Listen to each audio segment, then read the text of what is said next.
brings me to the next question. That is, should I consider an intro and extro to my podcast? Why not? Yeah, in fact, see, if you take a podcast, there are three components to a podcast. Okay. First is the engagement part, then is your content, and then is the CTA or call to action. Okay. Now, the engagement part is the intro, the CTA is your outro. Okay, because at the end of every podcast, you want something to happen. You want the listeners to do something. You can either ask him for some action about the topic you have spoken, or if you want to draw him to another platform like your YouTube channels, your Twitter, your Insta platforms, you can draw him to that platform so that you can increase traffic on those platforms also. And this is the CTA part, but don't do too much of CTA, because if you keep asking him to go here, go there, he'll leave you and go somewhere else. How interesting you make it, you give him a brief intro about what you're going to do and what is going to follow so that he stays with you. That's the thing. So these are very important parts. So an intro and outro is a part of a podcast. I think what I would add to that is, podcasts, there are so many of them, and the listeners and the audience is a wide variety. So there can be an ethnic one, there can be a business one, there's so many topics one can have. So I think an intro is extremely important in every speech, in every podcast that you create, because you want to, within the first 10 seconds, tell the audience, is it for you or not? You don't want to waste people's time, they will sit and listen to it for like 2 minutes or 1 minute or whatever, and then come to know, but at least you need to set the context in terms of what are you doing and what's it about, and is it for you? Is it for kids? Is it for women? Is it for men? Is it for working? So that is, I think, out of discipline, out of giving respect to the listener, it's their rights to know within the first 10 seconds or the first 15 seconds that should they be on it or not. So I think that's because it's a very wide audience. You've got to give that initially, and of course, give the call to action, because you're losing money on the table if you don't give a call to action. So definitely have an intro as much as you can. That's well said, Alithia. I totally agree with what she said. Can I use my Toastmasters project as a podcast? Because I was doing my Toastmasters speeches as a podcast, right? But when I would start, like I said, the intro was never there because it had to be a 6-minute or a 7-minute speech, right? And then nobody knew what I'm talking about. And so that's why I feel the purpose of the speech should start your podcast. Then you say the title, and then you repeat the title, and then you start. That's nice. So I think in Toastmasters, the pathways, the level 4, level 4, which needs the podcast, and it allows you to do a vlog, or it allows you to do a content, So this is a platform where we want, as podcasters, all the clubs in the entire universe to come to us and do your 4th level at our platform, and take some authentic experienced evaluation where from the experts of our members who have done and tried their hand on something. Let us give you a feedback and an evaluation on how well you did or what you could do different in spite of being amateurs. And so definitely a Toastmaster speech can be a podcast 100%. And especially level 4 is allowing you to have a speech content, which is a podcast. So you can do a lot more, as my entire podcast channel is called Just for Laughs at Toastmasters, because I'm doing the humorous, engaging humor as the part. So I've called my podcaster channel Just for Laughs for Toastmasters. So definitely just do it and don't let it stop you. In what format should I save my files to upload the podcast? Is there any specific format? There's so many listening mediums. The basic, most commonly saved is MP3, and everyone knows that platform or like file. But I'd suggest, because podcast is slightly higher quality, .wave. That's that I think those are the highest resolutions were more video term, but highest bitrate producing audio software. So if you could save it in that, or as one, like most of our members, they save it as FLAC. So FLAC. So those are a couple of audio like files that you can save it as.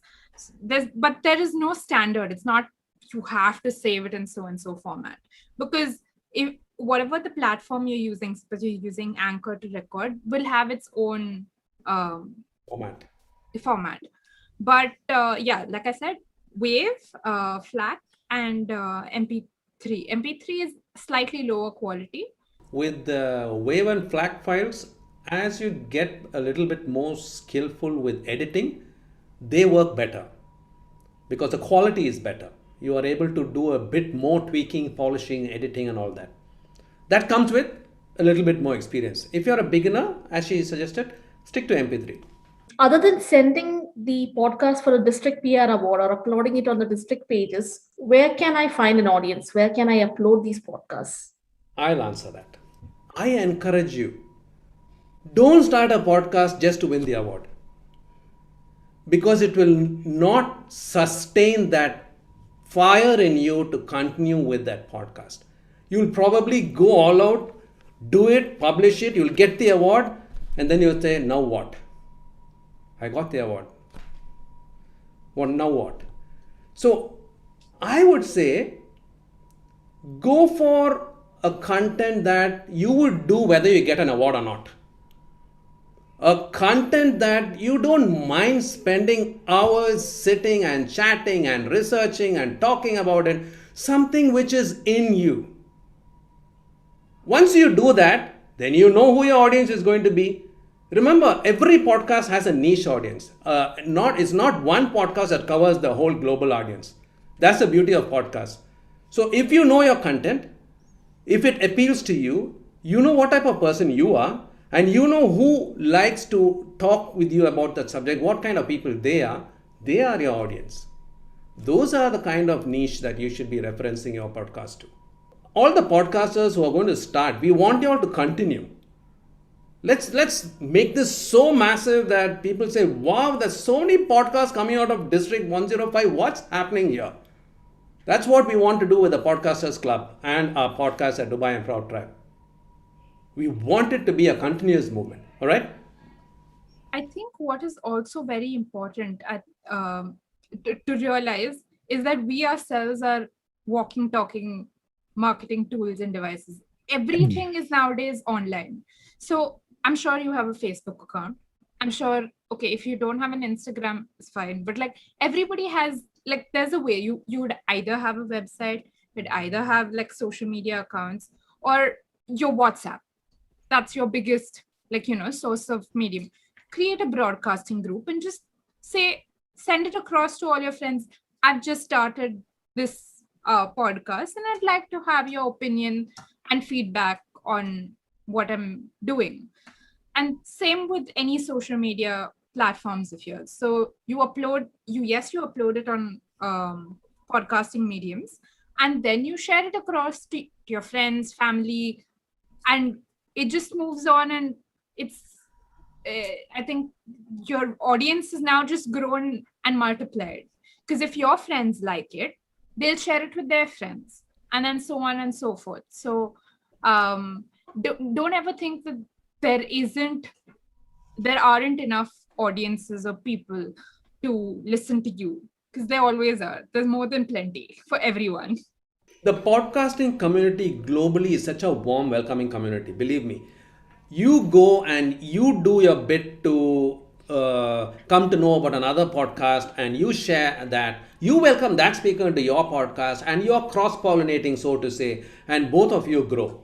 So there's actually no limits to how you can market yourself and your podcast. Like, for example, the example we gave you, the starters platform, Anchor. If you have recorded your podcast on Anchor, automatically there is tools within Anchor which will broadcast your podcast to various other platforms like Spotify, Apple Podcasts, and various places. It will automatically send it across. Okay. There are other hosting platforms also available. If you have created it independently on your PC, you didn't use any other platform, and you want to upload this onto the to the podcast world. You want the world to know about it. Then there are certain hosting platforms which are available, like Podbean, for example. You could use Podbean. You can upload your podcast there, and then Podbean takes that responsibility of taking it to different places. Yeah. So there are, in fact, a umpteen number of platforms available. If you want to individually go and upload them on each of that, yes, well and good. The more you load, the more people are going to listen. Or you could go to these umbrella platforms where you could load them, and that would take care of spreading it across to the various platforms which are available.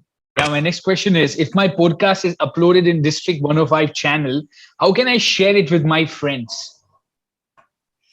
Great question, because congratulations on first uploading it on to the District 105 platform. Well done there. Now the next job for you is take that link and give it to all your friends. Put it on your, first thing, start with your club. Put it in your club group. There are umpteen number of WhatsApp groups in which we are members. LinkedIn groups and everywhere. Exactly. This is one chance that you get to spam them rightfully. Do it. True. What I wanted to ask was, now I've uploaded my podcast. How do I promote my uploaded podcast on District 105? Why do you stop at only District 105? Today, thanks to the experience that we've been through these last 1.5 years, all the districts have become one, so to say. You can spread it across the entire pan-district region of Toastmasters. Share the word. Post it. It's amazing what's the reach that we can achieve today through the digital medium. So it can be broadcast all over the Toastmasters platform across all the districts, and you'll get amazing feedback. Generally, if this is coming to a bit of a marketing question, I'd like to add a few points. So if you take the podcast link, and a podcast is nowadays, listeners are enjoying the content in different senses, right? So you watch it, you listen, you read it, and things like that. So different people, any blog today is written in 3 forms. So I come from Dubai Toastmasters Club. What we did last year, our PR magazine was not only reading, it was all, every article, you could listen to it. And the same listening can be on YouTube as well. So the PR magazine was just not, and that was the initiative that we took. So everything was written, and then it had an audio sign on it, and it also had a video sign on it, where the video can come with either transcript or, so you're addressing a different audience, however form it comes to. And when you're talking about marketing a content, you put the same one on YouTube, and you can do your YouTube ads. You can put the same thing on Facebook, and you can put it on all the Toastmaster groups that we have on Facebook and things like that. And this will take it to another level. The chances of completing absorbing the full content, 100% content, is actually audio. Because video and when it's coming to YouTube and stuff, it's a very high bandwidth, and the data is very high consumption. And reading, you can only do so much. So audio is the highest chances of, even when you're like multitasking, or whether you're cooking, or whether you're like, driving, or whether you're, even multitasking with work and you're listening to music, audio is one of the only ones that actually have a 95 to 100% chances of completing. Just come to Podcasters Club and do an icebreaker on a podcast. That's all you do. So just about yourself, right? So, and that's the first speech any Toastmaster does, right? So anytime you can reach out to us, tell us you want to introduce yourself. You're just introducing yourself through a podcast, and that's your first step. Once you do that, everything else simplifies and gets it easy for you. Yeah, and in continuation to that, if you want to just know what can be passionate for people, anything can be passionate for people, So we are a bunch of people who are passionate about just coming on the audio platform and keep chatting and having fun. So do give us a listen on Unscripted with DIT, our podcast. I have to sell, marketing. We are available on all podcast platforms: Spotify, Stitcher, Podbean. You can look us up anywhere. You'll see that we are there. Do give us listen and give us your feedback. As Toastmasters, you are great feedback givers. Please do give us a feedback, and we would like to incorporate whatever you say into our podcast. As Alifia said, podcasts are the way to go forward. The entry level barriers today are almost zero. Who does not have a smartphone in their pockets today? Even the laborer who's sweating it out in the midday sun on the roads, when he goes for a break, the first thing he does, pulls out his phone, switches on his WhatsApp, or starts browsing. So that's the reach of a podcast. The listener does not have to get to a particular place or have the means to afford a particular bandwidth or data plan to be able to listen to a podcast. So the entry level barriers are less, the reach is so vast, and the tools required are all free. What remains is, what do you want to tell your listeners? What drives you? What is it that you would do, whether there's any remuneration or not? What is it that you would love to talk about? You don't care what people are judging you about the things that you're talking, the way you're talking. What drives you? Take that, make it into a podcast. Because as Aarti said, there is an audience for every podcast. Believe me, there is an audience for every podcast. It's for you as the podcaster to put it out there, market it like Karthik said. Even marketing. There are so many mediums of being able to market your podcast today without spending anything more than what you are paying for your Etisalat or your Do plan. That's all. You can market it across so many platforms. So now I finish with a question. What is actually stopping you, the listener, from going ahead and recording your first episode of your podcast? We would love to hear what is stopping you.